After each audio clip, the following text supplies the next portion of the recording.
I need my costume back, and I want it back. Am I important to you? I'm gonna do better. I'm not even sure I want to do this anymore. Clone. I need your expertise. I'm here for you. I thought Mark would be here tonight. Every one of these assholes in the previously on being all me. Maybe if you didn't lose your powers. Except Rex? These assholes! And Battle Beast. Using 3 types of pen colors for your investigation when 1 black pen and colored highlighters are an option.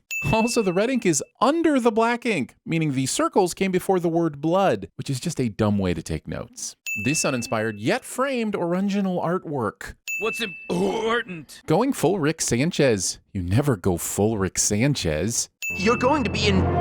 What started out as a cute title card gag has now morphed into an anxiety-inducing slap bet. Even in the real world, my heart rate increases every time someone says, Keep an eye on that blade. an eye? Keep an eye on a gushing wound? How about pressure? How about keeping pressure?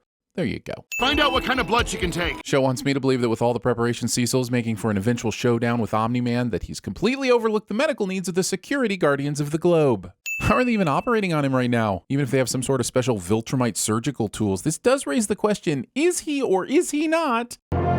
Thank God whatever tore him up was sharp. I'm sure the reason for this statement has something to do with making it harder to put all the bits back together, but since all my experience with the case of sharp v dull has to do with kitchen knives, it feels like the doctor's worried about the quality of his fillet. 6 days? How is Mark popping up off the table like a doorbell just ringing his pizzas here? He just had a hole through his abdomen a few days ago. And don't say he heals super fast. He's still got bruises on his face, so his stomach must still be healing. What's more interesting to me is why he would do it. So much of what's going on here between Cecil and Nolan is bubbling right under the surface. We know these two characters are hiding the most secrets and that both are trying to game each other. That hostile dynamic turns this seemingly simple conversation into a battle of wits, and I'm loving every second of it. Start over? Treating a relationship like a video game.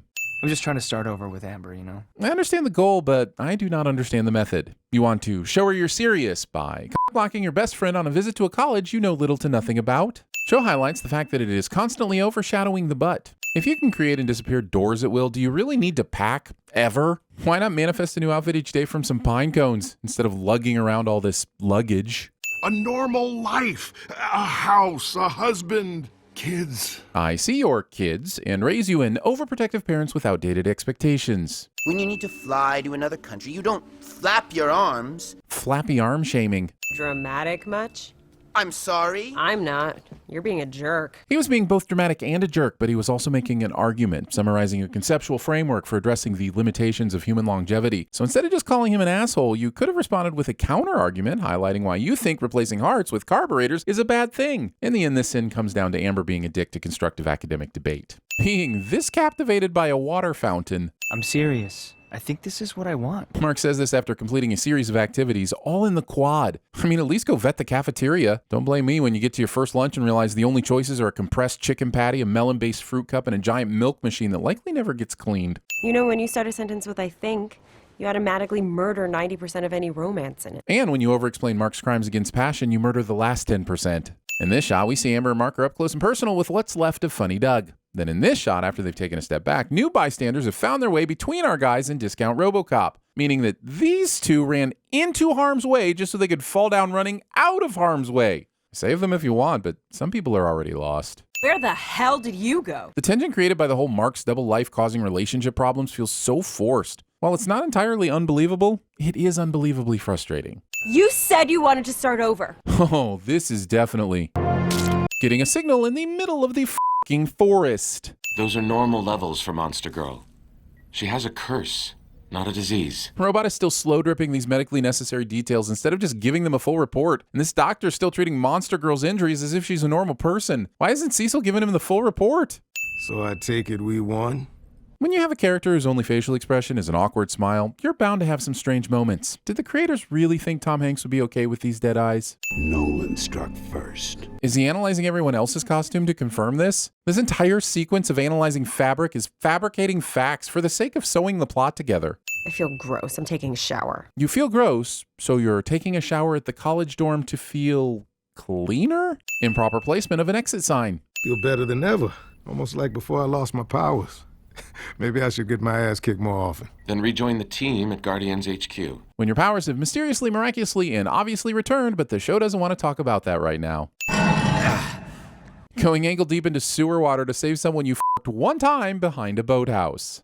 Also, why not call your buddy before you descend into the stinky pits of human waste? Or shoot a quick text, perhaps? Going low, bro. Smells like butt. Not the good kind. Lol. Is anyone concerned that the people at this party are totally frozen in place? Is there another bad guy lurking in the shadows? Why has no one moved? Can't be lazy animation. It can't. It's funny how quickly things can fall apart.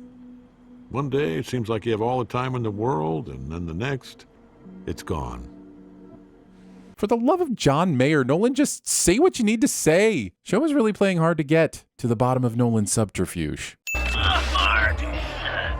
I can't hear you. I'll see you back at Rick's dorm. William is clearly terrified and running for his life, and Mark thinks, I'll see you back at Rick's dorm is an appropriate response. I know the power of boners is strong with this one, but the show is straight up making it seem like he's willing to let William die here. Whole does not contain glory. I can't hear you! Hey! Let me up, asshole! If this is some joke or some weird sex sh**. I'm not in the mood. You're going to be beautiful. You're going to be... I don't get a BP. Start 2 large bore IV, saline, wide open.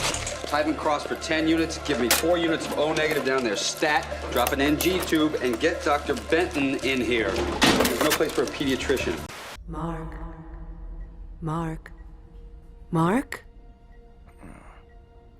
Mom?